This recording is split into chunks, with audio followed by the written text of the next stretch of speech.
Preparando la presentación de hoy día, Doc, tema nuevamente interesante y preocupante porque ese titular a mí me dio escalofrío, la matanza que viene. Regreso a clases a partir de esta semana. Mi hija, por ejemplo, vuelve el 4 a clases. Mañana muchos colegios, algunos otros colegios también ya Justamente por comenzaron eso, las clases. espero que después de, espero que con lo que pueda mostrar hoy día, ojalá lo logre persuadirlo a usted, Álvaro, a convencer a su hija de que no vuelva a clases presenciales. Anoche se lo dije y tuvimos un diálogo largo ahí con mi hija mayor y mi hija, la más chica, que es la que va a clases. La mayor va a clases presenciales, va a estar en línea en la ¿Y qué le universidad y dijo, la qué le menor contestó su va, hija cuando usted le dijo, ¿y? está ahí. Dice, voy a tomar los resguardos y los cuidados, me dijo la O pequeña. sea, va a ir. Pero bueno, sí, es un tema que todavía no se define Bueno, completamente. bueno, pero si ya le dijo que va a ir, es porque va a ir. Bueno, ese problema que usted está teniendo con su hija, lo están teniendo hoy día cientos, miles de padres que se enfrentan a una situación muy, muy ingrata, muy incómoda, que ha sido generada, a mi modo de ver, por el gobierno y por los que se dicen opositores al gobierno. Porque para la televisión, para la tele, el colegio médico, mis colegas dicen que reanudar clases presenciales para niños y en edad escolar, preescolar y adolescentes de la enseñanza media, no están las condiciones para hacerlo. Sin embargo, ¿usted ha escuchado al colegio médico hacer un llamado a los padres a no mandar a los niños al colegio? No. Bueno, pero sin embargo, para la prensa hacen declaraciones que no es conveniente, en Twitter todos dicen que no es buena idea, que es un peligro, pero finalmente dejan en manos de la familia la decisión, lo cual lo pone a usted y a miles de padres en esta situación de que por un lado usted se da cuenta que esto es arriesgado y por otro lado los niños, los jóvenes sobre todo, dicen, no papá, no te preocupes, si va a tomar todas las precauciones, porque claro, están verdes, como diría, como esta canción de Charlie García, ¿no? Estoy verde, no me dejan salir, ¿se acuerda? Sí. ¿Ah? ¿Ah? Estoy verde, no me dejan salir, yo necesito ir a encontrarme con mis amigos, con mis compañeros de curso, llevo un año encerrado, encerrada, ¿ya? Y van a salir, muchos. Bueno, yo espero que y por eso que para mí, de todos los programas que hemos tenido, probablemente este es el más importante. Porque voy a intentar, sabiendo que probablemente frente a la propaganda del gobierno y muchos otros factores, quizás sea inútil lo que voy a hacer ahora. Pero es lo único que puedo hacer. Voy a tratar de mostrarle a usted como papá por qué eh, dejar que su hija vuelva a clases, es pavimentar el camino para una matanza. Y voy a responsablemente entregar información de por qué creo que es evidente que esto va a generar una matanza. Van a morir miles de chilenos, y no solo estoy hablando de adultos mayores y adultos no tan mayores, estoy hablando también de niños y jóvenes. ¿Por qué? Porque todo lo que tengo que explicar al respecto de las razones está contenido en esas dos imágenes que están ahí. Al costado izquierdo es una imagen obtenida de un artículo que acaba de ser publicado el 25 de febrero, o sea, 4 días atrás, en, eh, en, eh, en el periódico The New York Times. De hecho, entre paréntesis, tuve que suscribirme al New York Times para poder obtener esa imagen. ¿Ya? Y lo hice, y ahí hay otra que voy a mostrar más abajo, que tuve que suscribirme a The Economist para poder obtener otras imágenes. Porque desgraciadamente no es fácil acceder a esta información. Pero bueno, ahí está, esa imagen que está ahí y la otra imagen que corresponde a una especie de artículo de editorial nada menos que del British Medical Journal, BMG, ¿no? que está al lado derecho, donde dice COVID-19, más niños y jóvenes están siendo infectados en Israel e Italia. ¿Ya? Porque una de las gracias, entre comillas, que ha tenido el que estemos en el hemisferio sur, es que nosotros tenemos una especie de máquina del tiempo. Cuando esta pandemia partió en China, luego pasó a Irán, luego a Italia y al resto de Europa, y luego a Estados Unidos, nosotros sabíamos con 6 meses de anticipación más o menos, 4 meses, lo que iba a pasar en Chile si no hacíamos lo que había que hacer, que era cerrar fronteras, instalar cuarentena, etc. Y como no lo hicimos, bueno, lo que pasó en la primera, o lo que se llamó la primera ola en Europa, Estados Unidos, etc., pasó en Chile. Bueno, si ahora miramos lo que está pasando en Israel, en Italia, en Estados Unidos, etcétera, que voy a mostrar evidencia, vamos a ver lo que va a pasar en Chile en 1 o 2 meses más si no detenemos el regreso masivo de niños y jóvenes a clases. ¿Ya? Así que si alguna vez ha tenido alguna relevancia este programa que estamos haciendo, Álvaro, es hoy día. Y al menos espero que sirva para que usted le muestre esto, primero digiera esta información y luego intente hacer algo para detener, para que su hija entienda que no debe volver a clase. Y voy a explicar ahora por qué. Vamos con la siguiente. Vamos.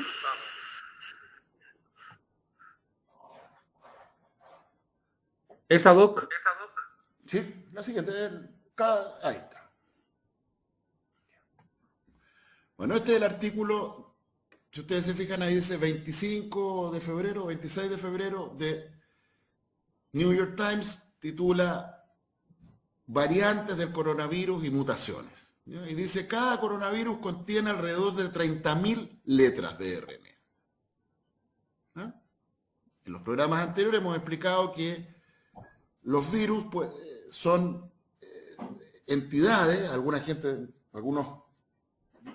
digamos, biólogos o estudiosos o filósofos de la biología dicen que en realidad los virus no son seres vivos, porque para un ser vivo, la característica esencial de un ser vivo es su autonomía, lo que nuestro Humberto Maturana llama la autopoiesis, ¿no? O sea, los seres vivos son entidades que son capaces de autosustentarse, ¿ya? Desde una bacteria hasta Álvaro Sangüesa y Rodrigo Paz, la característica de un ser vivo es que es capaz de generar una actividad que le permite autosostenerse. Bueno, los virus, ¿y en qué consiste esa actividad? Desde una bacteria, un organismo vivo unicelular, un protozoo, hasta un ser vivo que contiene miles de células organizadas en tejidos, en órganos, etc. Bueno, la característica esencial es que esas células tienen la capacidad de producir proteínas. Y para eso se necesita tener un ácido nucleico que se llama ADN, otro ácido nucleico que se llama ARN. El ácido nucleico ADN tiene la información, el código de letras para producir las proteínas, y para que el ADN se transforme en proteína está el ARN, que es como un mensajero, por eso se llama ARN mensajero, que toma la información del ADN y la transforma en proteína. ¿Ya? Salud. ¿Ya? Disculpe. Bueno, los virus son entidades que no tienen la capacidad de autosostenerse y para existir parasitan a seres vivos. ¿Ya? Se infiltran, se infectan células vivas y usan la maquinaria molecular de esas células para generar las proteínas que por sí mismos no pueden producir. Y hay dos tipos de virus, los virus que están formados por hebras de ADN y los virus que son hebras de ARN.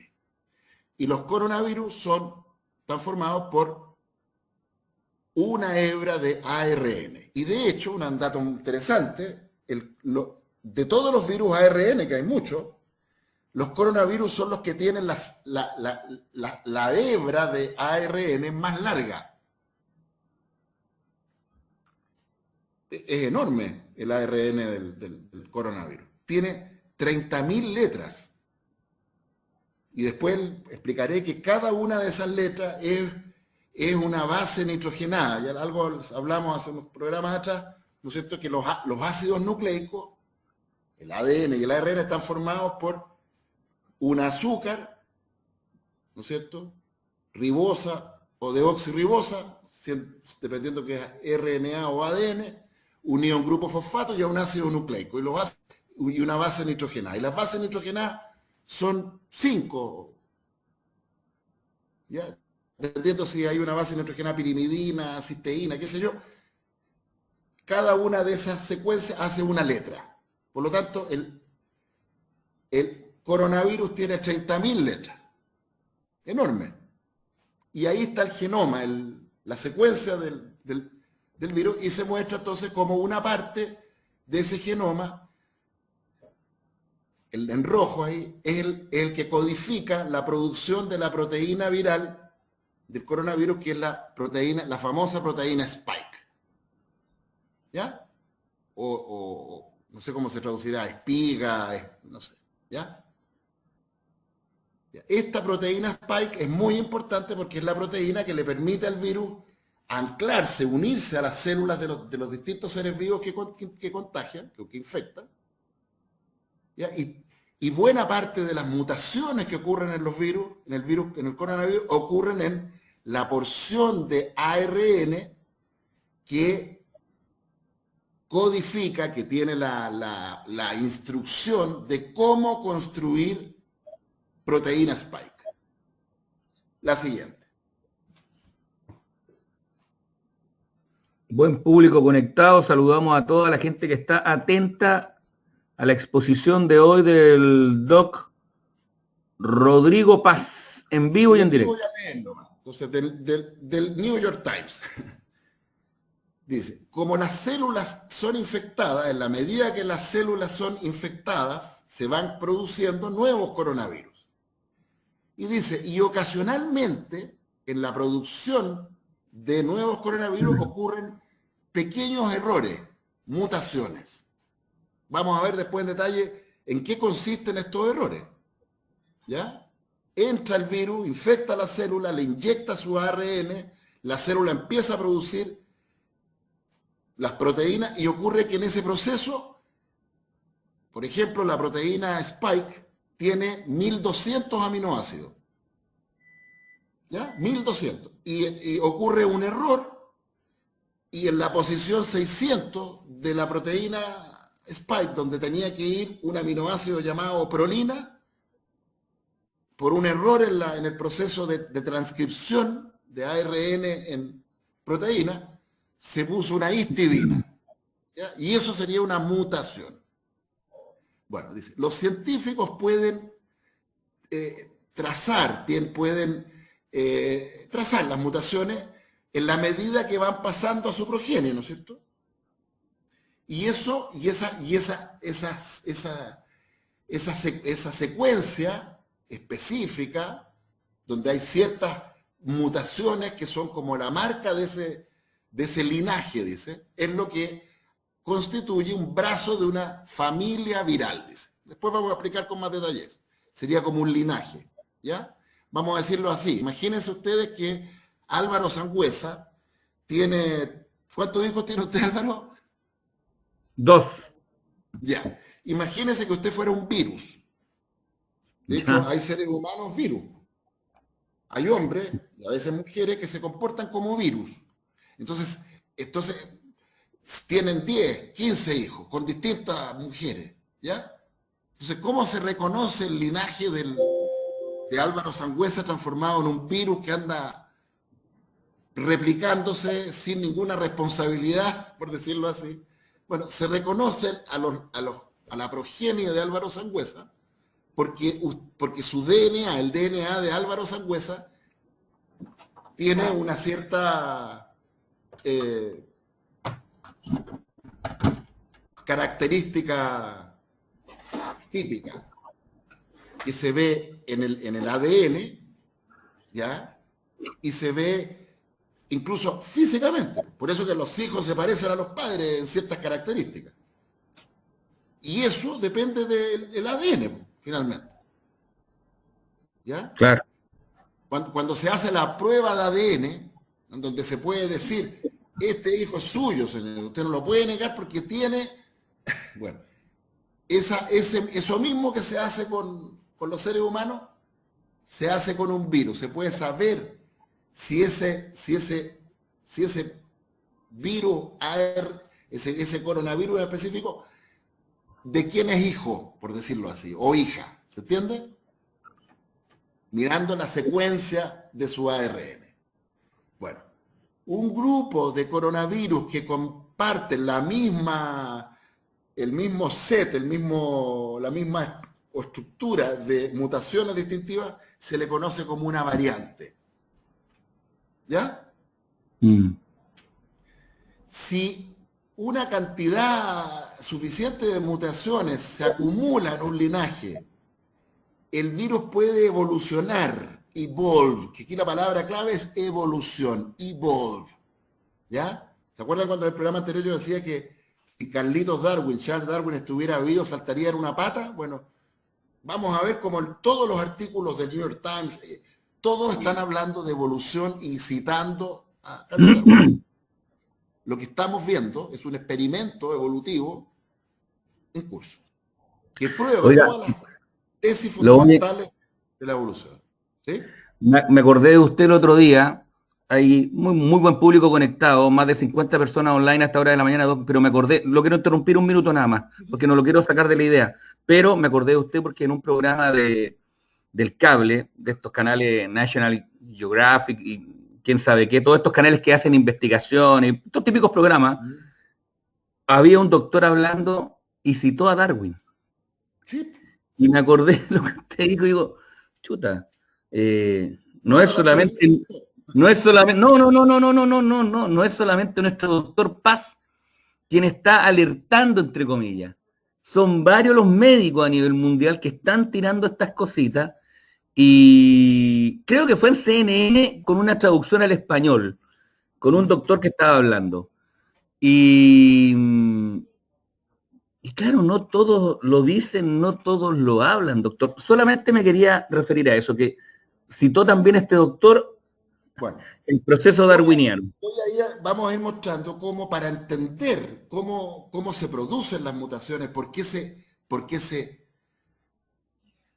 perpetúan ciertas mutaciones y otras no, por un proceso que Darwin llamó selección natural. ¿Ya? Y vamos a explicar en qué consiste la selección natural y sobre todo voy a intentar explicar al final de esta presentación cómo la vacunación masiva, no tengo ninguna duda a esta altura, va a transformarse en una verdadera trampa que va a facilitar y va a permitir que se seleccionen justamente las variantes del coronavirus que no queremos que se seleccionen. Y voy a ir a eso al final. Bueno, cuando estos linajes, dice, se establecen como tales, tenemos lo que se llama una cepa. ¿Ah? Entonces tenemos linaje, variante, cepa. ¿Ah? Entonces, durante el curso de esta pandemia, un número de variantes del SARS-CoV-2 han ido emergiendo. Y algunas de ellas están generando temores que indican con respecto a la posibilidad de eliminar la pandemia y que podrían hacer a las vacunas menos efectivas y yo agrego inefectivas. La siguiente. Mucho público conectado, 60 personas online. Carmen Gloria, Gladys Pacheco, Pía Lorca, Gisela Lagos. Hay gente que está haciendo algunas preguntas. Voy con la siguiente gráfica. Ahí está, Doc. Bueno, ahí están algunas de las variantes que hoy día se han ido. Ya. La primera es la famosa B117, ¿ya? Que es una variante de este SARS-CoV-2 que surge en Inglaterra. Y que hoy día sabemos que esta variante tiene un 50% más de riesgo, más de contagiosidad que el SARS-CoV-2 que conocimos hace un año atrás. Dicho de otra manera, hoy el SARS-CoV-2 que circula en buena parte del mundo ya no es el SARS-CoV-2 que conocimos hace un año atrás. Es un SARS-CoV-2 que tiene un 50% más de contagiosidad y sabemos ahora que tiene un 30% más de letalidad. Y una cosa que nos dice el New York Times ahí es que sabemos, hay bastante evidencia de que esa variante, la B117, tiene una forma de contagio que permite y facilita que, a diferencia del SARS-CoV-2 que conocimos hace un año atrás, contagia a niños de manera muy, muy intensa. ¿Ah? Oiga, al final me acuerdo ¿Cómo? de la cuña de Mañalich. Este virus muta. Claro, pero según él muta a buena persona. No, no muta a Claro, buena persona. mutaba a buena persona, pero No, mutaba a algo. muta a mala persona. ¿Ya? De hecho, la otra variante hoy día establecida, la B1351 y la P1 de una surgida en Sudáfrica y otra en Brasil, hay evidencia creciente que esas variantes claramente son resistentes a anticuerpos. Y hay alguna evidencia que la B117 también. La siguiente. Buen público conectado. Saludamos a la doctora Mane Díaz, también ahí conectada, atenta a nuestro espacio de los domingos junto al doc Rodrigo Pazdoc. Ahí está. Ese genoma, ¿ya? Que tiene parte, digamos, con las 30.000 letras, ¿ya? De las 30.000 letras del ARN del coronavirus SARS-CoV-2, 3.000 corresponden a las letras que tienen digamos, el código para construir proteína Spike. Y fíjense cómo la mayoría de las mutaciones que definen a esta variante, la B117, están contenidas en esa secuencia. Ahí es donde los errores, las mutaciones que fueron seleccionadas por la evolución de este virus como a mantener, a conservar, están concentradas en esa porción del genoma del coronavirus. La pregunta es ¿por qué? ¿Qué tiene esta proteína Spike que pequeñas variaciones en su estructura? Les vuelvo a decir, la proteína Spike tiene 1.200 aminoácidos. Y la porción de ARN que codifica, que señala cómo se construye esa proteína, tiene alrededor de 3.000 letras. 3.000 letras de ARN, 1.200 aminoácidos. Les recuerdo que 3 letras del código genético definen un aminoácido, así que ¿se entiende ahí la relación? Por cada 3 letras de ARN se define qué aminoácido va a ir en cada posición. Siguiente. Sigue nuestro público muy conectado, muy atento, Doc. Avanzamos a la número 6. Wow, ¿qué es esto? Bueno, ahí se señalan algunas de las mutaciones que definen la identidad de esta variante B117.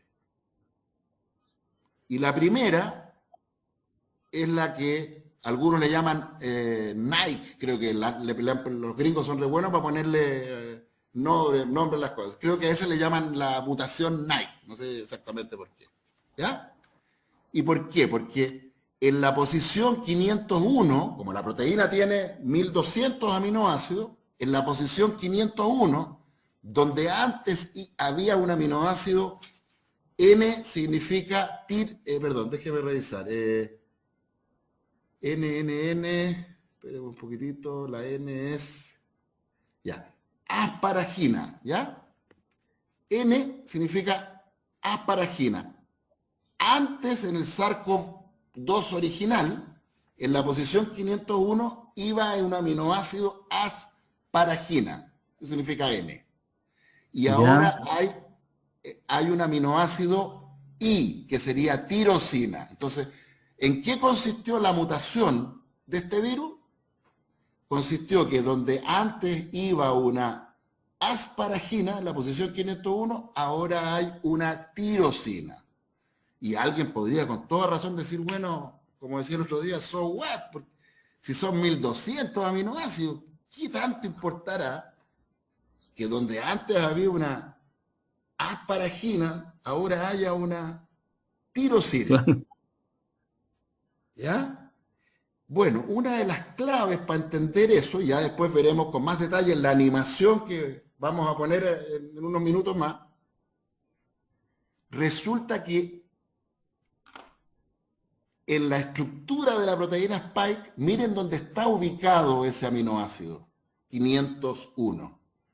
Está ubicado justamente en la puntita de la proteína Spike, que es la que primero hace contacto con el receptor AC2, que es lo que permite que el virus infecte las células. ¿Ya? O sea, ya nos da alguna idea de qué puede estar pasando. ¿Ya? Sigamos. Público interesado, saludo a todo el mundo. Pía Lorca también ahí comentando, Carmen Gloria, Irene Oyarzo conectada. Aquí está. ¿Está bien ahí el que viene, Doc? Mutaciones, virus, COVID-19, vuelta a clases. La Entonces, siguiente. vuelvo a la idea original. Introducimos la idea de que el virus muta y que esas mutaciones van generando cepas que terminan siendo más peligrosas, más contagiosas, más letales, con mayor capacidad de eludir a los anticuerpos generados en forma natural o generados por la vacuna. Ese me estoy corriendo, no sé para dónde, ya para que no me dé el sol. No, es que también, es que para que se vea también, doctor, que le dé un poquitito de luz. Ahí. Bien. Bueno, la siguiente. Entonces ahora vamos a ir a la segunda parte de la historia de esto. ¿Qué está pasando? Porque eso que estamos contando es en la molécula, ¿no? Es a nivel de la biología molecular, de genes. Bueno, mientras por un lado los genetistas moleculares, los virólogos, etcétera, no van siguiendo las mutaciones de este virus, ¿qué está pasando con la gente? Bueno, está pasando esto. ¿Ya? Este es un artículo publicado el 9 de febrero, hace una semana atrás. 10 días atrás, ¿cuánto? 20 días atrás. ¿Ya? Donde dice, más niños y jóvenes están siendo infectados en Israel e Italia. Sugiere data emergente. Expertos han alertado que las escuelas deben ser reabiertas con mucha cautela. En medio de evidencia creciente que viene de Israel e Italia, que más niños y jóvenes están siendo infectados con las nuevas variantes del COVID-19. Pediatras en Israel, los cuales han estado viendo que, a diferencia que están que están vacunando a la población adulta están reportando una aguda elevación en COVID-19 entre gente joven. Y escuchen este dato, con más de 50.000 niños y jóvenes dando positivo en enero, que es más de lo que se vio en Israel en cualquier mes durante la primera y segunda ola. ¿Me explico? La siguiente. Datos entregados por el Doc Paz en vivo y en directo. Sonia Jorquera se une, Mayu Ulloa, Natalia Canto, Gladys Pacheco, Rosana Castro ya compartió. Ahí estamos con la siguiente, Doc. Dice, Julie Edelstein, ministro de Salud, declaró al Jerusalem Post, dice, tenemos una carta de la Asociación de Pediatras Israelíes que dice que están muy preocupados por la alta tasa de estudiantes enfermos. Algunos expertos en Israel dicen que la elevación en casos infantiles se debería a la emergencia de una variante la variante más contagiosa de Inglaterra, la B117, la cual se ha diseminado, se ha expandido muy fácilmente entre niños y jóvenes.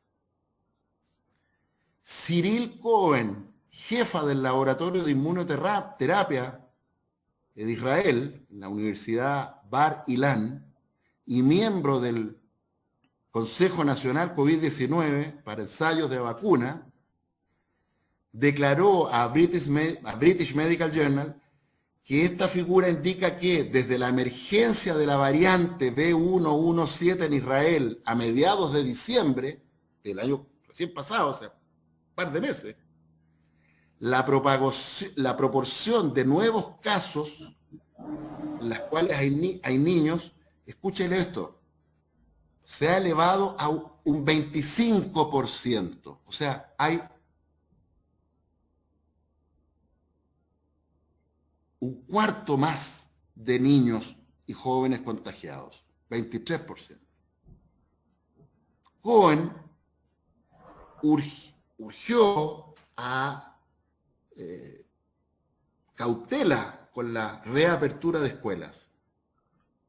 Dice, aunque yo estoy convencido que la educación debiera ser el primer sector de la economía, de la actividad en ser abierto, debido a su importancia, mi personal opinión es que debiera ser una reapertura gradual, muy gradual, hasta que entendamos mejor el patrón infeccioso de esta nueva variante. Yo, si ustedes me preguntan, para mí eso es pura política. Esa. O sea, creo que Cyril Cohen, como buena política metida en una comisión estatal, si ella lo que está diciendo es, ¿usted cree que Cyril Cohen va a mandar a su hijo al colegio en este contexto?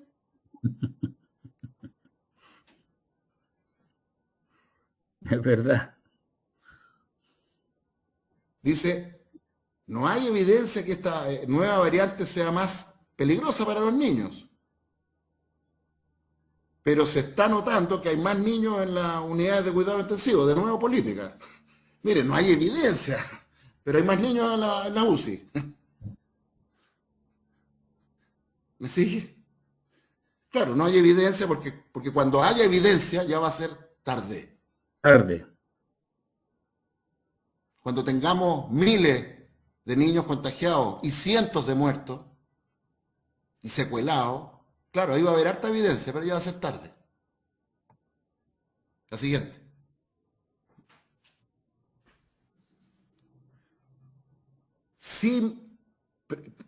Alertas similares, no, ahí está, emergieron desde Italia, después de una spike de casos en la villa de Corsano, una provincia al norte de Brescia, el 3 de febrero. 10% del total de la población, que son 1.400 habitantes, dicen ahí. 140, el 10% dio positivo para el virus. Y escúchalo bien, el 60% que eran niños de una escuela primaria. Y muchos de estos niños se cree que están infectando a sus miembros, a sus familias. Comentando estos hallazgos, Roberto Burioni, profesor de virología del Hospital San Rafael en Milán, tuiteó: es mucho más contagiosa, la variante inglesa es mucho más contagiosa, debemos tener más precauciones. En fin, avancemos.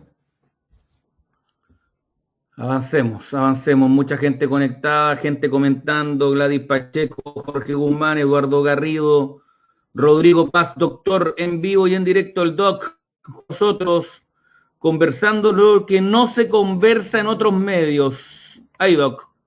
Ya mostramos información de Israel, Italia, Canadá. Máscaras pediátricas mandatorias en escuelas de Montreal, luego de las vacaciones de marzo. El director o la directora, en este caso, de Salud Pública, dice que la variante más transmisible del SARS-CoV-2 está incrementando la difusión del virus en niños de escuelas y en daycares, casi serían como pre-kinder. Sigo, adelante, la siguiente.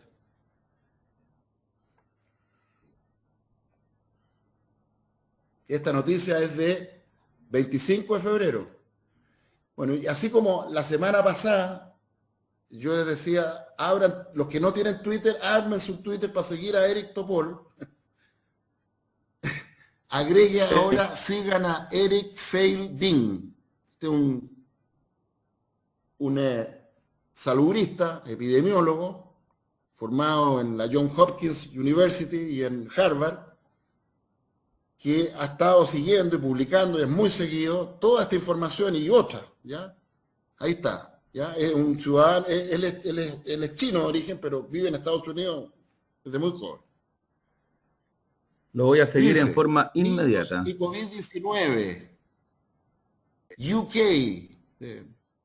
United Kingdom, de un experto británico dice, niños son más vulnerables a traer el virus a sus casas que los mayores de 17.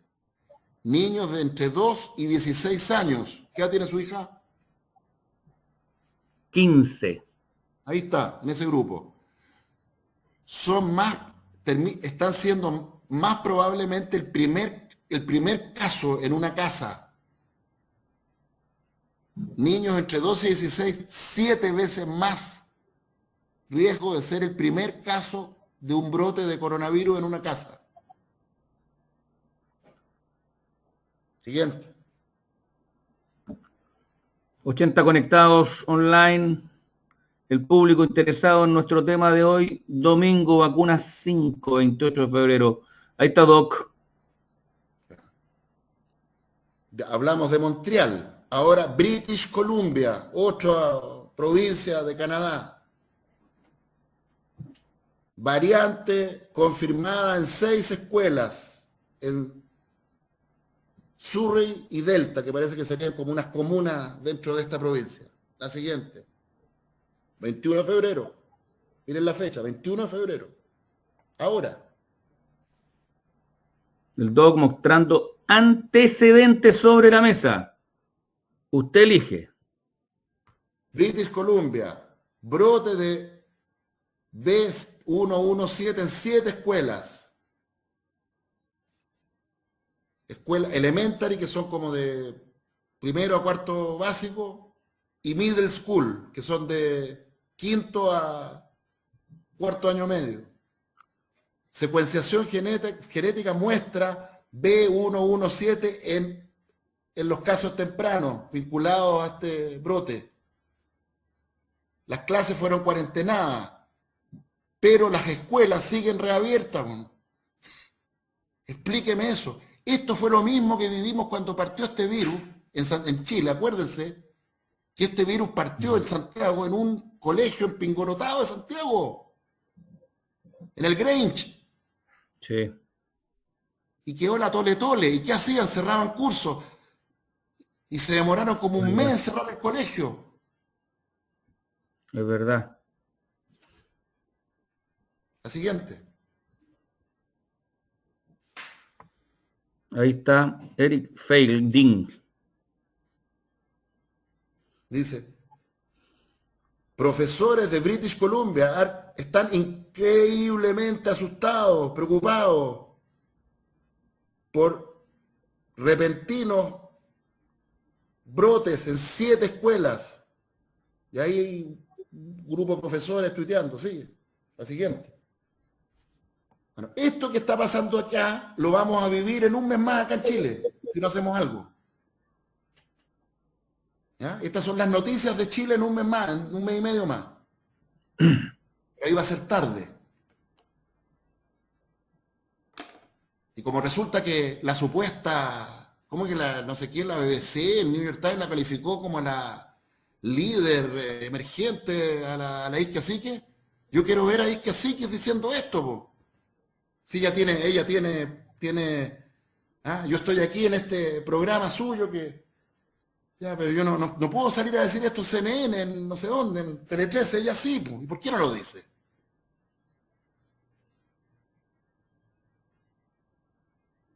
Austria, Dinamarca. Ya vimos cómo esto estaba pasando en Israel, en Italia, en Canadá. Austria, Dinamarca. Brote de COVID-19 en un kindergarten en Austria. 10 casos. 18 de febrero. La siguiente. 22 de febrero. Dinamarca. Danish Multi-School Outbreak. 69 casos de COVID-19 en 2 escuelas. Y en 20, y no sé, y 20 casos más en un daycare, una especie de prekinder. Algo está pasando con la infección, con la variante B117 entre niños, que no habíamos visto con el antiguo coronavirus, dice un epidemiólogo. 19 de febrero. Siguiente.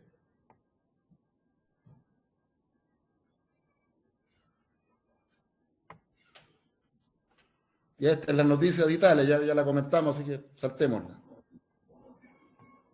Orsano. Gran Bretaña. Gran Bretaña. Ya habíamos visto ya. Israel, Italia, British Columbia, Montreal, Dinamarca, Austria, Gran Bretaña.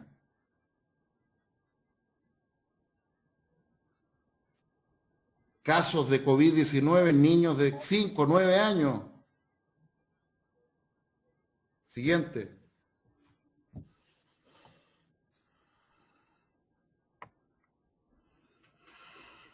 Ahí está la siguiente, Doc.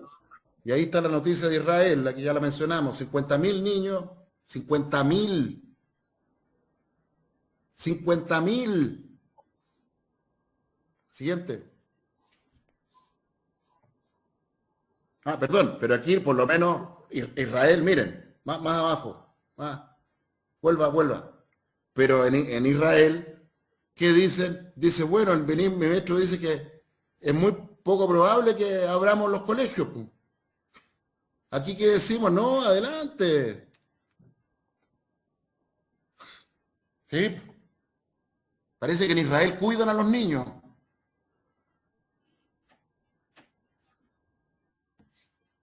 Ya revisamos. Austria, Inglaterra, Dinamarca, Italia, Iowa, 71 casos nuevos de niños bajo 18 años. En solo 23 días. Siguiente.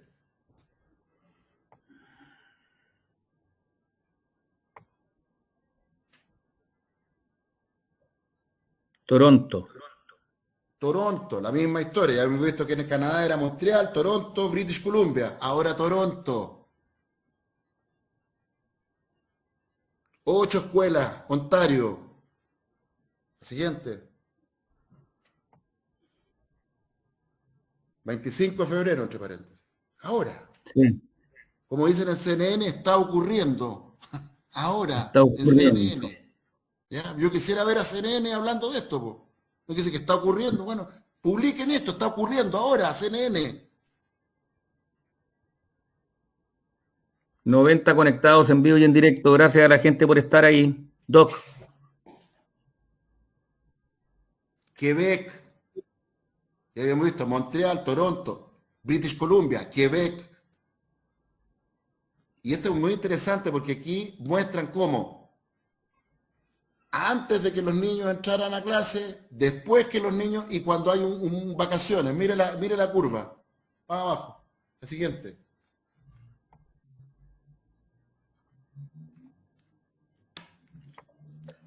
Ahí ¿Eh? está. Antes, vacaciones. Vuelta de vacaciones. Parte de nuevo. ¿Qué muestra esa gráfica? ¿Qué muestra esa gráfica? Antes de las vacaciones, vuelta de vacaciones. Mande nomás a su hija a clase. Juegue a la ruleta rusa. Tengo una lucha ahí, doctor, una discusión de aquella. Obvio, sí, obvio, porque los cabros, los chiquillos, estos, no entienden. Y no entienden porque nadie les ha enseñado en el colegio lo que es un virus, porque no entienden lo que es una mutación, porque leen poco y porque es una generación, desgraciadamente, que se ha criado en que el deseo es ley. Y nunca se frustra, entonces les cuesta frustrarse. Entonces, pero papá, ¿cómo voy a estar un año más encerrado, encerrada? Sí, pues tenéis que encerrarte un año más. Porque si no, tu mamá, tu papá, tu abuela, tu abuelo termina muerto. O tú misma, tú mismo, terminas muerto. Esto es de vida o muerte. Ahí tenemos al doctor Ugarte, que en Twitter por lo menos publica datos de... esto es de... Se me olvidó ya en qué estado norteamericano. Creo que era si no me equivoco, Georgia, Luis. Ahí está Georgia. Georgia. ¿Ya? Se muestra cómo en morado casos de niños contagiados terminan llevando la infección a los profesores y a sus casas. Hacen ahí el tracking, el seguimiento. ¿Ya? En este estudio, en Georgia, dice Ugarte, en diciembre hubo contagios de niños a profesores y a la familia. Ya, pues Ugarte, tenéis pantalla, ¿por qué no llamáis al gobierno a no permitir reapertura de colegios? Punto. Pero no, pues. En Twitter pone esto Ugarte, pues, pero yo lo quiero ver ¿ah? Con esa parsimonia que tiene, bueno, sí, en realidad quizás no es la mejor idea. ¿Ah? Porque todos estos médicos políticos finalmente están siempre haciendo cálculos. Si me voy de lengua, ya no tengo más pantalla. Pues. Claro. La siguiente. Bueno, y aquí viene la pregunta del millón. ¿Cómo se entiende que una mutación tan pequeña en esta variante B117 contagie a niños versus la otra? Y aquí hay una de las explicaciones. ¿Y por qué digo una? Porque esto está en curso, esto estamos aprendiendo ahora. Bueno, Este es un artículo publicado por un grupo de especialistas de Harvard, donde agarraron a un grupo de contagiados recientes, ¿ya? Y fueron midiendo, secuenciaron, ¿ya? Los COVID, los SARS-CoV-2 que estaban presentes en las vías aéreas de los contagiados, ¿ya? ¿Y qué midieron? Vieron aquellos que tenían la variante B117 versus los que no tenían, la que tenían la variante antigua. ¿Y qué es lo que se ve? En rojo están los que tenían la nueva variante del virus. La variante inglesa que le llaman, o la variante de Kent, le dicen los más ciúticos. ¿Ah? Parece que surgió en Kent. Suena más principesco, ¿no? ¿Ah? Kent, la variante de Kent, ¿ya? Y fíjense lo que vieron. Vieron que el periodo en que dura, que está presente el SARS-CoV-2 en las secreciones, dura mucho más días en los que tienen la variante B117. ¿Se fija? La variante, el SARS-CoV-2 antiguo, se producía el contagio, ¡pum!, y después caía rápidamente. El periodo de contagio de esa persona duraba 4, 5 días, 6 días. Este otro dura como 10. Entonces, Sí. está ahí, el virus está dando vueltas ahí por mucho más tiempo. Entonces, ¿qué nos significa esto? Bueno, esto tendría que obligarnos a cambiar todas las normas, pues. Las cuarentenas, cuánto duran, todo. ¿Usted ha escuchado a la doctora Isquiasique diciendo, oiga, hay que cambiar las normas de cuarentena? ¿Ah? No, ¿no es Es verdad. cierto? No, pues. Y ahí está la información. Porque son de cartón, son de cartulina, son falsas oposiciones, son las mismas élites, disfrazadas de derecha, de izquierda, que controlan los medios de comunicación, controlan los gremios y callan. Completamente de acuerdo con usted, doctor. Completamente de acuerdo con usted, doctor. Sí, pues algo sabe usted de medios. La siguiente.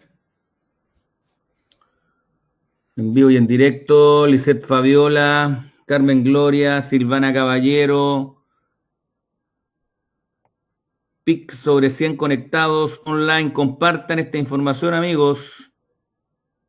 Entonces, en este paper se dice, las razones por esta transmisibilidad aumentada de la variante B117 son un poco claras. Pero dado que las mutaciones se concentran en la zona del genoma que define a la proteína Spike, se sospecha que esto podría aumentar el binding, la unión del virus con el receptor AC2, que ya vamos a ver qué es lo que es. La siguiente.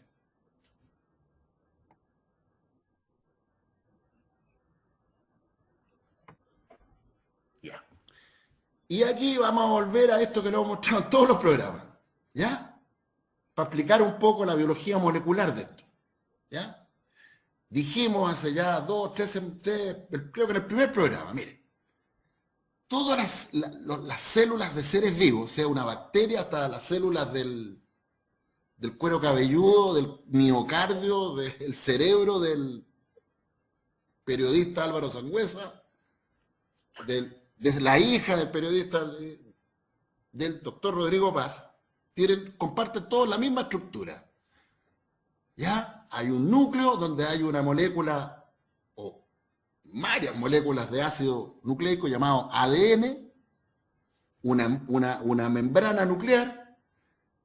Ese ADN entra en diálogo con otra molécula de otro ácido nucleico que se llama ARN, y ese ARN mensajero, llamado mensajero porque virtualmente es un mensajero, la información que está en el ADN del núcleo la lleva hasta una estructura de la célula que se llaman ribosomas, ¿ya? Que están ubicados en una megaestructura que se llama retículo de Golgi, ¿ya? Que es una verdadera usina, una fábrica productora de proteínas. Y yo decía hace una semana atrás que la pega de todo ser vivo es construir proteínas. Podríamos decir, ser vivo es un ser que construye proteínas para sostenerse a sí mismo. La autopoiesis de Humberto Maturana.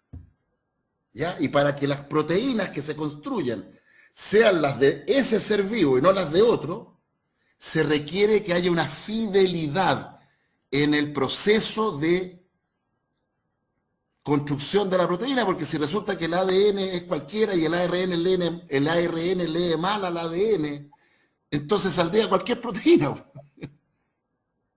Entonces, tiene esto que se ve tan simple así, es de una complejidad preciosa, digamos. Porque se trata de que cada célula construya las proteínas que tiene que construir de manera precisa, para que la hija de Álvaro Sangüesa sea la hija de Álvaro Sangüesa y se parezca en el color de pelo. Bueno, entonces son proteínas, finalmente. Que tenga la altura, qué sé yo, que sea la hija de Álvaro. Ser hija de Álvaro Sangüesa finalmente es tener las proteínas de Álvaro Sangüesa. ¿Me sigue? La siguiente. Un minuto, Edith Rojas, Rosana Castro, más de 100 conectados, muy buen público. Los temas que no se hablan en otras plataformas los hablamos acá. Oh, y ahí está, a propósito que alguien decía no existe el SARS-CoV-2, un invento, ahí tiene la selfie del SARS-CoV-2. ¿Ya? La selfie del SARS-CoV-2. Oh. ¿Ya? El SARS-CoV-2 es un beta coronavirus. Los coronavirus son una familia de varios virus y que todos tienen una sola característica en común. Son virus ARN, tienen una mega molécula de ARN adentro y todos tienen esta proteína Spike. Y por eso que tienen esta estructura como de corona. En la microscopía electrónica se ve como si tuviera una corona. ¿Ya? ¿Y por qué es tan importante la proteína Spike? La siguiente. Déjeme que estaba mirando ahí al virus.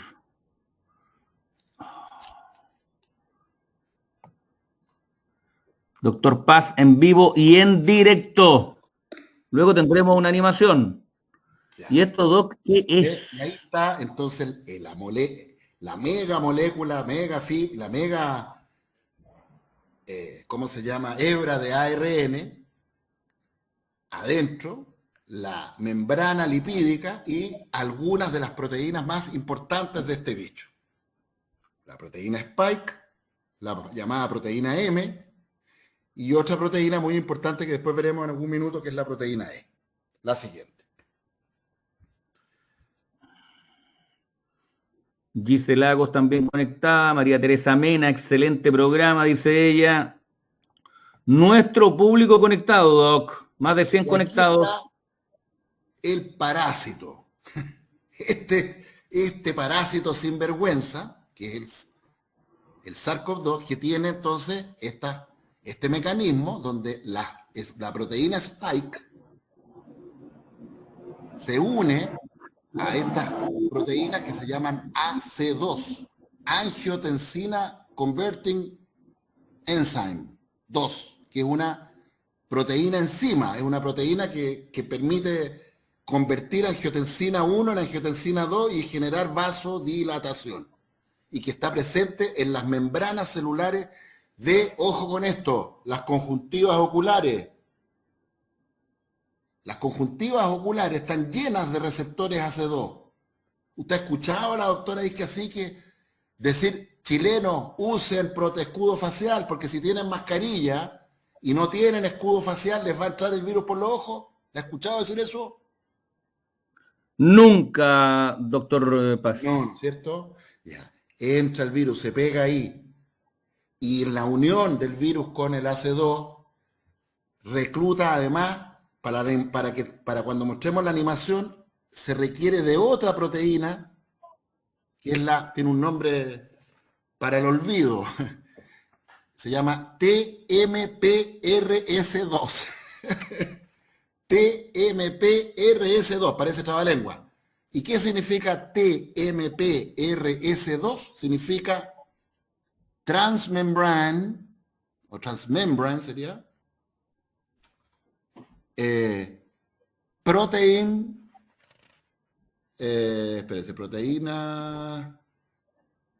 protein, serine, proteasa, transmembrane protease Serine 2. Proteína de transmembrana serina 2. ¿Y qué es ese trabalengua, dirá alguien?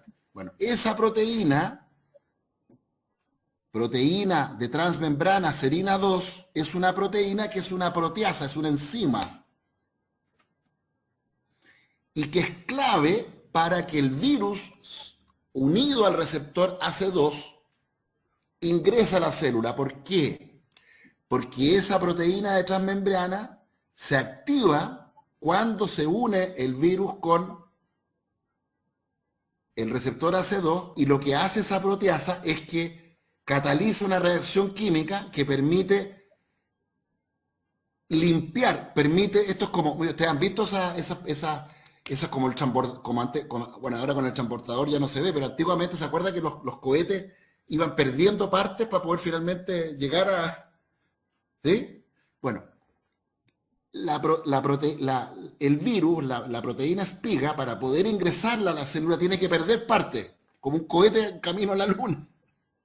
Y la proteína de transmembrana serina 2 es la que cataliza la pérdida de esas partes de la proteína Spike que sobran y que permiten que se deje al descubierto una parte de la proteína Spike que normalmente está oculta, y que al liberarse estos pedazos de proteína que ya sobran, permiten que se active una especie de arpón que permite que la vesícula donde está el virus se fusione con la membrana celular de la célula y ingrese a la célula.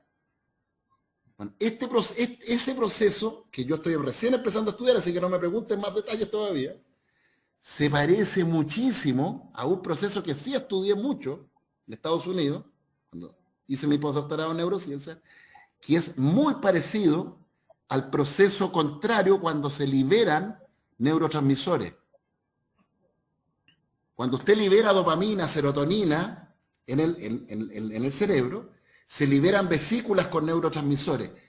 Y ese proceso tiene una maquinaria preciosa, espectacular, es una verdadera, es como una especie de reloj suizo, pero de proteínas, vivo. Y se van cambiando las proteínas y parte en parte y se arman y firman, y eso permite entonces que se fusione la vesícula con el neurotransmisor y se libere el neurotransmisor al espacio sináptico. Lo vamos a ver más adelante. Aquí es lo mismo, pero al revés. Se arma una maquinaria molecular que permite entonces que el virus se fusione la membrana del virus con la membrana celular, ingrese el virus y el virus cumpla su propósito. ¿Y cuál es el propósito del virus? La que dijimos, inyectar su ARN, engañar a la célula, al retículo de Golgi que está ahí, y hacer que la célula, en vez de concentrarse en producir sus proteínas propias, le empiece a producir proteínas al virus. Entonces la célula es secuestrada, por decirlo así, ¿ya? Y empieza a producir más y más virus. Todo eso depende de que la proteína espiga se una eficientemente con el receptor AC2 con la ayuda de la proteína de transmembrana serina 2. ¿Y por qué esto es importante? Porque una de las terapéuticas que se está desarrollando para combatir el virus, aparte de las famosas vacunas, que creo que no van a servir para nada, salvo para seleccionar las variantes letales de este virus, para eso van a servir las vacunas, finalmente, la proteína de transmembrana, se están desarrollando inhibidores de esta proteína de transmembrana para impedir que catalice esta reacción. ¿Ya? La siguiente.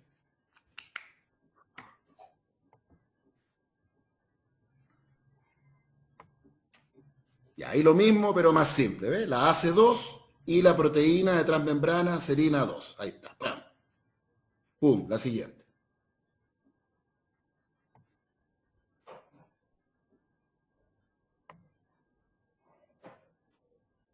¿Ya? Y esa es como, es un cartoon, dicen los gringos, es una representación de cómo es la proteína.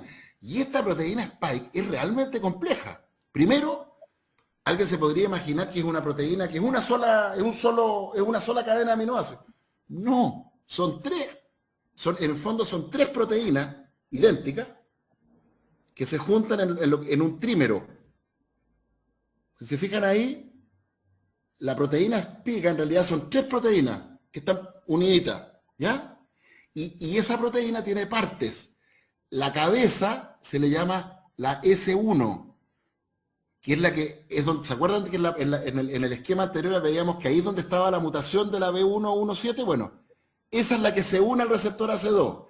Luego, en el cuello está la parte donde se actúa la proteína de transmembrana serina 2 y rompe y hace que se suelten esos pedazos y quede el tronco de la proteína, que es el que se une finalmente a la célula. Lo vamos a ver eso en la animación que tenemos preparada. Hoy día le traemos animación hoy día. ¿Ya? Que es una animación hecha por una bioquímico, porque todo esto es, los que saben de estas cosas son los bioquímicos. Ellos se dedican toda su vida a estudiar proteínas, interacciones de proteínas, etcétera, etcétera, etcétera. Y esta bioquímica de una universidad de Bursum, algo así, supongo yo, en Alemania, eso lo vemos después. Ponga la animación, por favor. Nos vamos a la animación. Sí, ahora. Perfecto, a ver, vamos a hacer aquí. Ahí, vamos a la animación. Sí, vamos a ir a la animación en forma inmediata, casi 100 conectados, muy buen público, Pía Lorca, Giselagos, gente que está comentando en nuestra plataforma.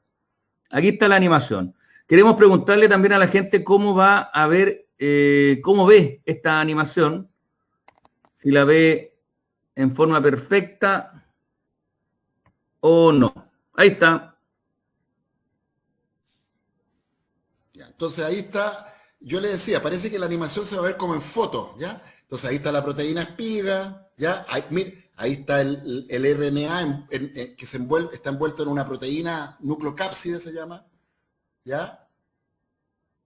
Ahí está la spike y ahí llega el virus, ahí se está moviendo, ahí se está viendo mejor, ¿ya? Llega el virus, se une a la AC2, ¿ya? O los receptores AC2, se empieza a ajustar y ahí vienen en naranjo la proteína de transmembrana serina. Miren lo que hace. Proteasa, cliva, rompe parte de la proteína. Si no fuera letal, es maravilloso. Miren lo que estamos viendo. Una máquina, un reloj, mire. Saca pedazos de las proteínas spike y deja libre este verdadero arpón que está oculto y es el que permite que, plum, se ancle el virus a la célula y se produzca esta fusión. Bueno, eso que estamos viendo ahí es lo mismo que ocurre, pero al revés, en la liberación de neurotransmisores. Y ahí entró el virus. ¡Pum! ¡Pa' dentro! ¡Topón pa' dentro! Topón pa' dentro. Oh. ¿La vemos de nuevo, Doc? Bueno. La vamos a repetir. La gente dice que la ve muy bien en sus casas, en sus teléfonos y en sus computadores. Ahí va. ¿Ya? Ahí se está viendo mejor todavía. Ahí están las proteínas espiga. Ahí está la proteína nucleocápside en cuyo alrededor se constituyen las 30.000 letras de ARN. Viene el virus, pum. ¿Ya? Se pega a las proteínas AC2. ¿Ya? Y cuando se produce esta unión, se activa la proteína de transmembrana serina proteasa 2, que cataliza, ¿ya? Así como, insisto, como estos cohetes antiguos, se ve que tenían que perder pedazos para que llegara la parte final del cohete, llegara a la luna, se tenía que perder parte, aquí pasa lo mismo. Esto es como un alunizaje. ¿Ya? Y ahí el virus está llegando a la luna, a su luna. ¡Pum!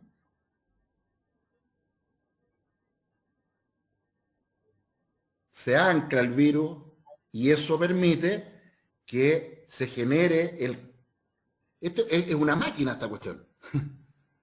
Se fusionan las membranas y el virus para adentro. ¿Ya?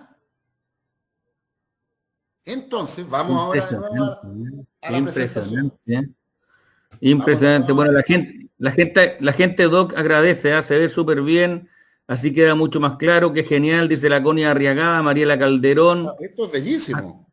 ¿Ya? Imaginen que algo muy parecido ocurre cada vez que Repitamos, la voy a repetir tercera vez, sorry. le pido un servicio, no, porque si no, no vamos a meter tiempo para ir a lo otro, disculpe. Ya, ok. Perdone, que si no se nos va. Yo sé que está precioso, pero habrá tiempo después. Sí, vamos a seguir viendo esto varias veces en el futuro. Vamos al PowerPoint de nuevo, a vacuna 5, por favor, para que podamos avanzar. Está mi mamá conectada. Dígale a su mamá, que como abuela, por favor, convenza a su nieta de no ir a clase. Ya, ahí está entonces, se fijan, ahora se entiende mejor cómo la proteína espiga tiene, que en realidad son 3 proteínas formando un heterodímero, o un homodímero en rigor, ¿ya? 3 partes iguales, ¿ya? Y vemos entonces como ahí es donde se rompe y en la porción S1 vuela. Y queda la porción S2, que es la porción que va a ser el arpón. La siguiente. Esa. Ahí y está. Aquí un poco lo mismo, ¿eh? Entonces ahí se ve cómo, ¿no es cierto? Se requiere que se rompa la proteína para que se produzca este arpón, ¿no es cierto? Ahí están las partes, sigamos. La cabeza, el tallo, es una proteína compleja. Miriam Smith dice, nadie explicó nunca esto. Bueno, aquí lo estamos explicando Miriam y comparte esta transmisión. Me preparo bueno, si nos vamos a morir con este bicho, o nuestros hijos se van a morir, o van a quedar secuelados, o qué sé yo, al menos sepamos de qué nos vamos a morir, o cómo nos vamos a morir. Creo que no es malo. Siempre es mejor saber que no saber, decía Aristóteles. Bueno. Todo esto es esto finalmente. Esta lámina simple es eso. El virus es un parásito, sea porque es un virus ADN o ARN, que necesita usar a las células vivas para construir sus proteínas. Pero ¿cuál es el truco? El truco es que cada vez que el virus ingresa a la célula, en el proceso en que ese ARN construye, cabe la posibilidad que ocurra un error en la generación de una copia del ARN, una copia, y eso es una mutación. La siguiente.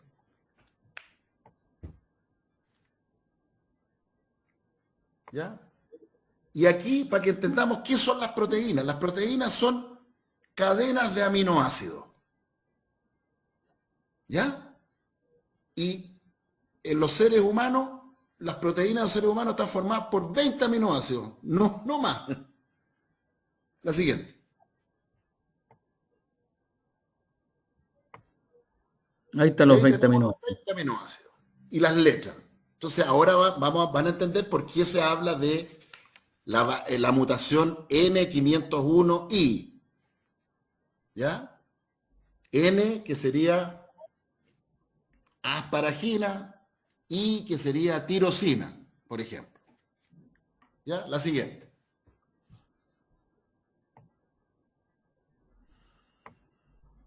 Ahí estamos. La siguiente.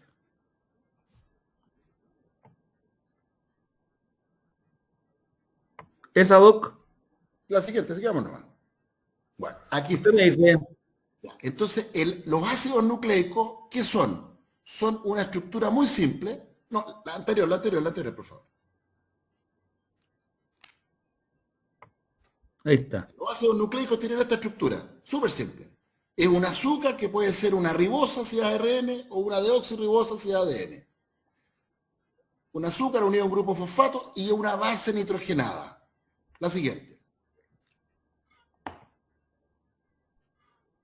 Ahí está.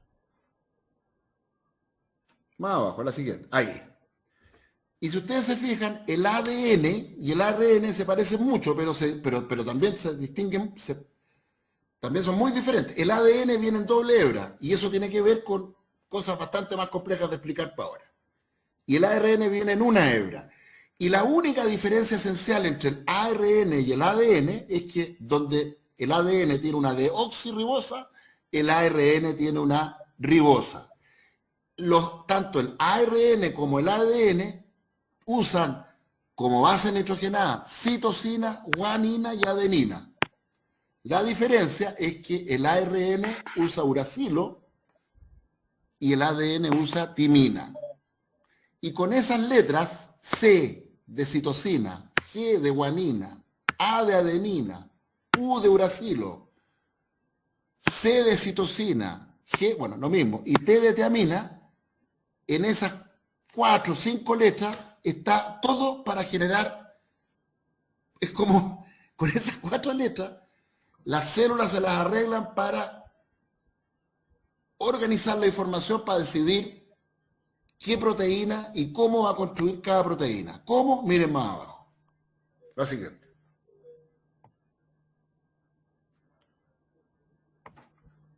Y ahí está. Este es el famoso código genético. ¿Ves? Entonces aquí tenemos una doble hebra de DNA que tiene guanina, timina, guanina, citosina, adenina, timina. ¿Ya? Se abre esa cuestión, se produce un proceso de transcripción que es re complicado, pero y finalmente se construye en base a ese molde de ADN, se construye su correspondiente ARN, que será guanina, uracilo, guanina, citosina, adenina, uracilo. Y fíjense que viene más abajo. Cada vez que haya GUG en el ARN, eso va, ese codón que se llama, ¿ya? Va a hacer que se ponga una valina en esa proteína. Y si después viene CAU, o sea, citosina, adenina, uracilo, va a haber una histidina y así. ¿Se entiende? La siguiente. ¡Oh! Se le cerró el... Está bien, Pues, tranquilo. se me fue. Esto Vamos a pasa. usted tranquilo, yo nervioso. Usted tranquilo.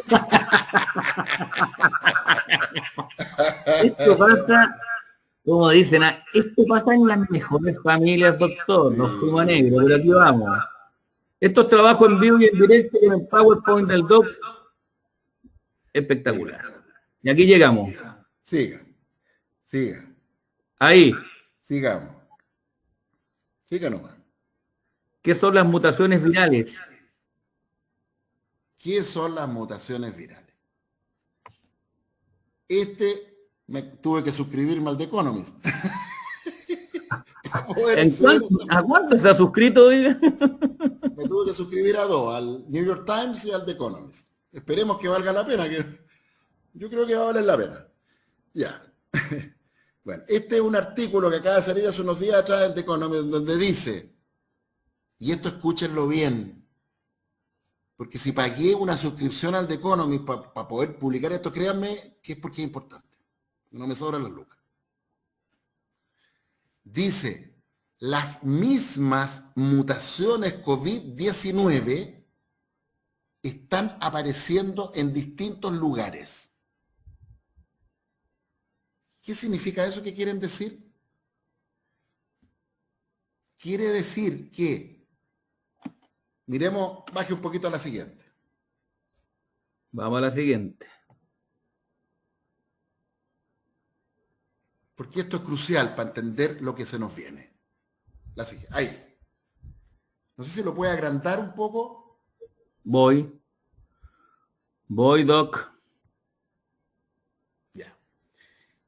Arriba está el primer ARN de COVID o de SARS-CoV-2 secuenciado en Wuhan. ¿Ya? Luego ¿Dónde aparecieron... ¿El A? ¿Cómo? El A arriba, A, cuando dice A en la parte superior.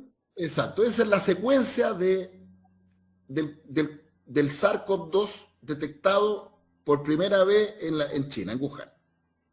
Después apareció, alcanzo a leer ahí, en Seattle. Sí. Ahí hay otro en Uganda, creo. Por sí. ahí apareció otro en Liverpool, Europa. Y luego el resto. Entonces, ¿qué muestra esto? Es una aproximación. Muestra esta idea de los linajes. ¿Ya? hay un ancestro común. Darwin aquí estaría, pero, o sea, Darwin estaría saltando en una pata. Esto es Darwin. Un ancestro común da origen a distintas variantes. ¿Sí? Imaginen esto y pongan, no sé, pues, al Australopithecus, no sé, ¿ya? Es lo mismo. ¿Ya? Esos árboles evolutivos, eso es. Hay un ancestro común que da lugar a distintas especies, variantes, linajes, llámelo como usted quiera. ¿Ya? Y de cada uno de esos linajes se va abriendo esta cuestión como un árbol. ¿Ya? ¿Y qué es lo interesante? Lo interesante es que los biólogos evolutivos que están estudiando el virus están empezando a descubrir que distintos linajes, estamos hablando, imagínense, en este momento hay un linaje de SARS-CoV-2 creciendo en Italia, otro en Estados Unidos, en Chile, qué sé yo, distintos linajes. Y de pronto están empezando a descubrir que en linajes distintos, no vinculados biológicamente, no son parientes, están empezando a aparecer las mismas mutaciones, en los mismos lugares. ¿Me sigue? Sí. Porque si todos fueran un mismo linaje, no habría nada que entender. Pues uno diría, bueno, si es el mismo, las mismas mutaciones, no habría. Pero ¿cómo se entiende que el virus se empieza a dividir y de repente las mutaciones que empiezan a aparecer en distintos lugares del mundo, donde no hay comunicación entre uno y otro? ¿Ya? Empiezan a aparecer las mismas mutaciones. ¿Cómo se entiende eso? Y vuelven a Darwin. Ah, dijeron, esto ya lo dijo Darwin. Darwin le llamó a esto evolución convergente. ¿Y qué significa evolución convergente? Significa que, vamos a poner el ejemplo clásico, los pájaros, las ardillas voladoras y las mariposas, que no son, nadie podría decir que la mariposa evolucionó de un pájaro, ¿ya? O un pájaro evolucionó de una ardilla voladora. Distintos linajes evolucionando en distintos lugares comienzan a presentar un mismo fenotipo, adquieren una misma característica, alas, que flapping. ¿Por qué dijo Darwin? Porque la presión selectiva, la selección natural, va moldeando la evolución de esos seres vivos de tal manera que ciertas, por decirlo así, estructuras se van seleccionando porque son efectivas, independientemente que usted sea una mariposa, un pájaro o una ardilla voladora. ¿Me sigue? La siguiente, o mejor aún, achíquelo. Ah, lo achicamos. ¿Sí? Porque abajo van a ver del esquema este,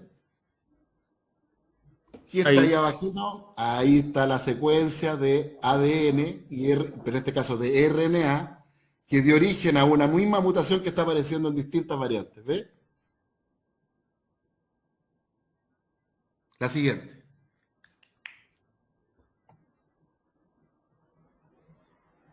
Ahí está, ¿ve? Entonces, claro que importan las letritas del... Entonces vamos a leer juntos. Las mutaciones genéticas que causan evolución emergen al azar, pero la selección natural produce criaturas que son similares a pesar de vivir en diferentes ambientes. Por ejemplo, los pájaros, los murciélagos, los pterodáctilos, ¿ya? Desarrollaron alas independientemente. Este proceso es conocido como evolución convergente. La siguiente. ¿Ve usted cómo Darwin empieza a ser clave para entender? ¿Ah? Qué interesante. Virus evolucionan también. El SARS-CoV-2, que causa COVID-19, se replica una y otra vez en las células que contagian. A la medida que lo hace, la información genética del virus, una secuencia de 30.000 letras, algunas veces se comete un pequeño error. Estas mutaciones pueden hacer a ese SARS-CoV-2 más peligroso de varias maneras. Sea que aumenten su transmisibilidad, sea que evadan la detección por test o que eviten la respuesta inmune, causando enfermedades más serias. Cada vez que el virus se replica y se replica, pequeños errores, pues, entonces la pregunta es ¿por qué esos errores? ¿Cómo la naturaleza selecciona esos mismos errores ocurridos al azar, ¿cierto? De tal manera que empiezan a aparecer las mismas mutaciones en África, en Estados Unidos, en Nueva Zelanda, no sé, bueno, Nueva Zelanda no, porque ahí hicieron bien la pega, en Austria. La siguiente.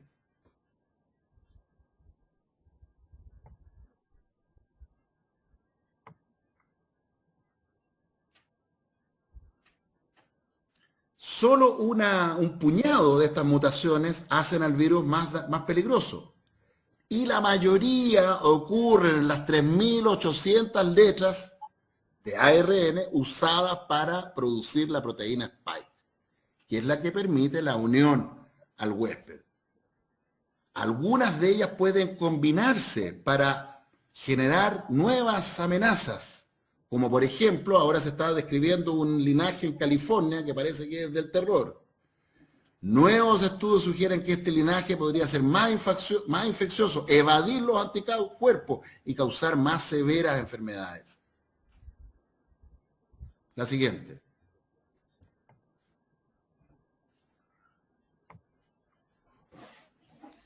Dos mutaciones comunes han aparecido en muchos linajes, así como las alas aparecieron en pájaros, murciélago, ¿ya? Una de ellas es la mutación N501I, que sería donde había tirosina, en la posición 501, ahora hay asparagina. Está presente en el linaje de Kent, que es la cepa británica. ¿Ya? La segunda, conocida como E484K, que sería déjeme ver, sería ácido glutámico, donde había un ácido glutámico en la posición 484, hay ahora el aminoácido K, que sería lisina, y permitiría al virus evitar los anticuerpos del huésped. Y esta mutación se estaría haciendo prevalente en Brasil y en Sudáfrica. Y ahora están apareciendo estas mismas mutaciones en Estados Unidos y en Europa. Entonces, ¿significa que el virus viajó desde Sudáfrica a Brasil? Y no. Ese es el punto. La selección natural, en estas miles y miles de accidentes, va seleccionando esas mutaciones en distintos lugares del mundo en linajes no vinculados directamente. ¿Me sigue? Evolución convergente. Y la pregunta final, la siguiente, que voy a intentar hacer ahora, que ya no me queda nada de tiempo, es cómo la selección natural, la siguiente, siga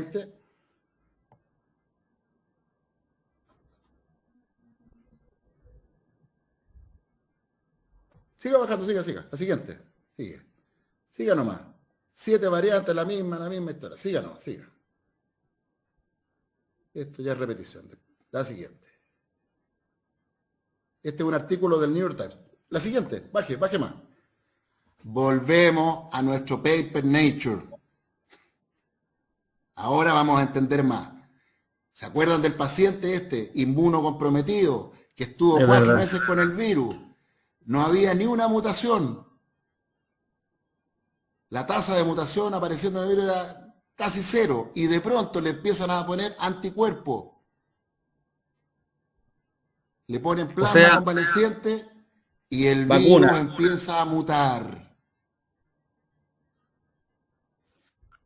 Este paper es clave para entender lo que viene. ¿Por qué? La siguiente.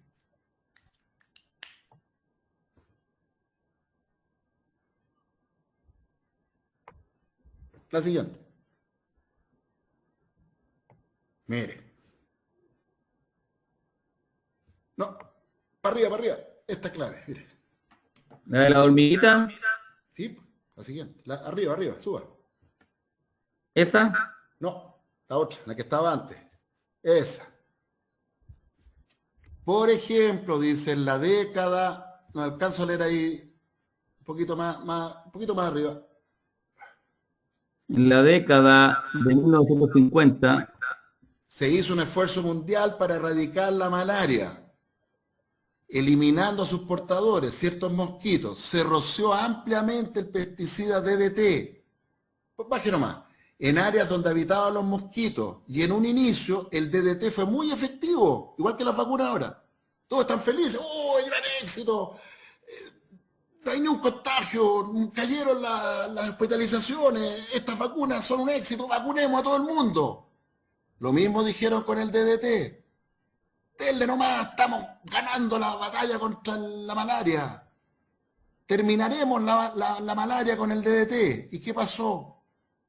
Con el tiempo el DDT se volvió menos efectivo y cada vez sobrevivieron más y más mosquitos. ¿A qué se debió esto? A que la población de mosquitos mutó. ¿Por qué? Porque por azar, como los mosquitos se reproducen como mosquitos, aparecieron pequeñas mutaciones que les permitían a algunos pocos mosquitos serse resistentes al DDT. ¿Y qué generó el DDT? Generó una población de mosquitos resistentes al DDT. Vuelva por favor al paper en Nature y dígame si no es lo mismo. Vuelva a subir.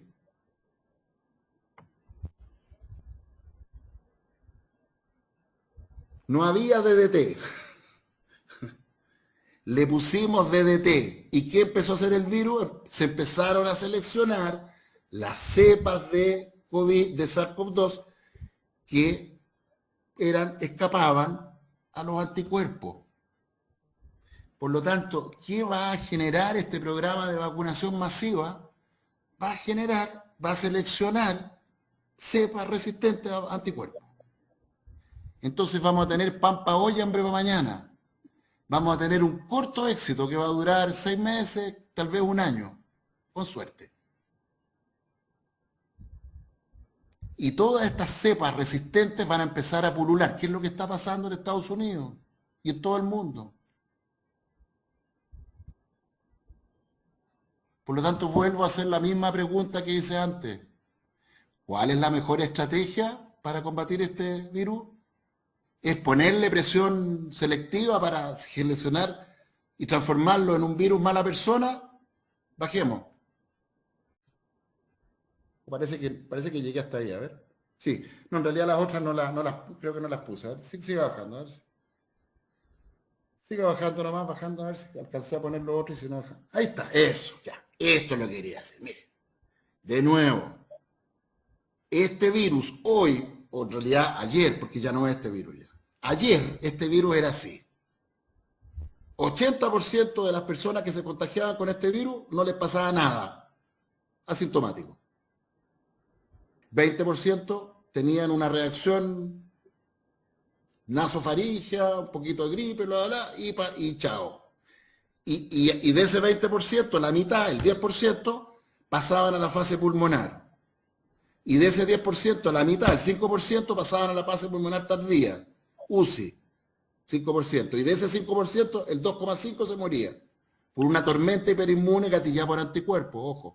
Ojo, gatillada por anticuerpos. ¿Ya? Entonces, ¿qué estamos haciendo?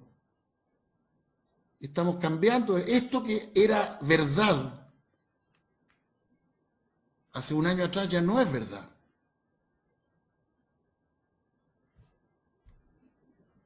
Porque estamos haciendo mutar al virus.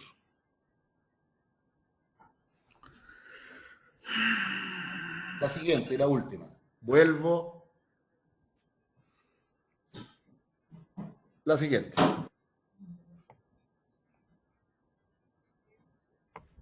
Lecciones de los murciélagos, el único reservorio viral del virus. ¿Qué hicieron los murciélagos para lidiar con los coronavirus? ¿Empezaron a vacunarse? No. ¿Sabes lo que hicieron los murciélagos? La siguiente, Paper Nature. La siguiente, la última. Los murciélagos desarrollaron una mutación que apagaba la respuesta, que apaga la respuesta inmune contra el COVID-19, contra los coronavirus. Así de simple. O sea, el virus, los murciélagos ya no saben qué más, no, señores, entren nomás a estar en su casa. Adelante, contágeme, no se preocupe, úseme nomás. Yo soy buena onda, salite todo el tiempo, tome su tiempo, listo. No lo voy a combatir. ¿Qué estamos haciendo los seres humanos? Todo lo contrario. A ver si nos va mejor que los murciélagos.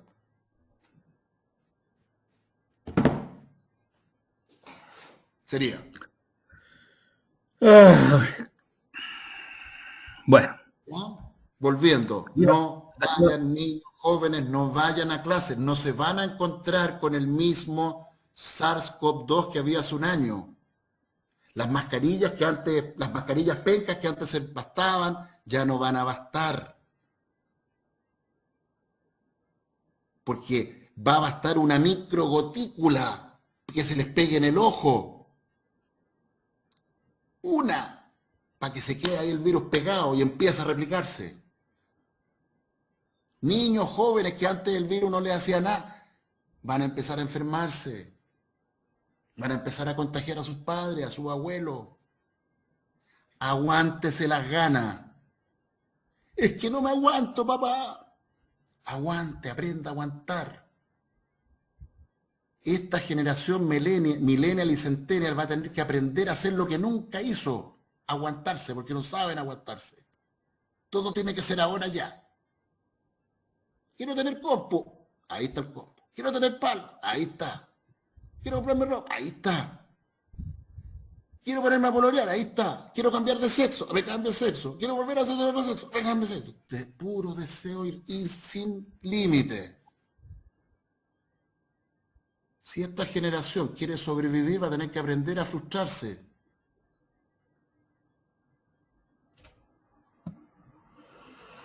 Y los padres vamos a tener que aprender a frustrar a nuestros hijos. Así que las mamás buena onda, que nunca le dicen que no, que ay, los papás buena onda, ya, bueno, anda nomás, ya, cabra, anda nomás, ya. ¿Qué tanto? Ya, usa una buena mascarilla, no. Eso no va a funcionar. No con estas nuevas variantes. A lo mejor con el SARS-CoV que teníamos hace un año atrás, capaz. Pero ya sabemos lo que pasó en el Grange. Terminaron muertos, pues. Hubo muertos. El esposo de una profesora terminó muerto. Un hombre joven, muerto.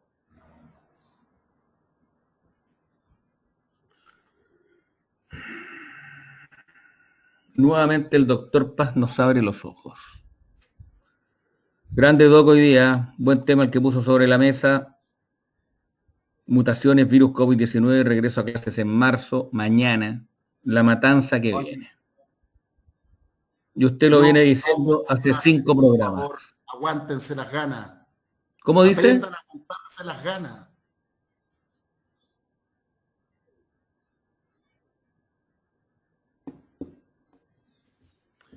Bien, Álvaro, muchas gracias.